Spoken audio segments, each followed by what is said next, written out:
Hello everybody, so today I want to talk about calculus. The topic today is about limit. So now I want to show you how to answer. We have the formula in here.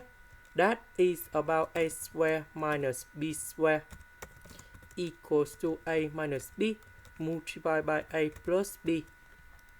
So if we look carefully about this one, that is about the square root of 4.5x to the power of 2. 64, that is about 8 to the power of 2. Now we need to transform this one into this one. So that should be about the square root of 4.5x minus the number 8, and the second one the square root of 4.5x plus 8. Now we need to simplify this one and this one,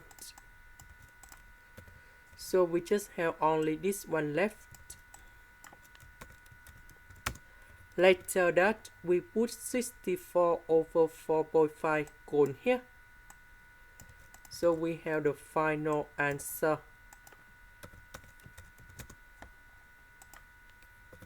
And this one equals to 16. That is the end. Thank you for watching.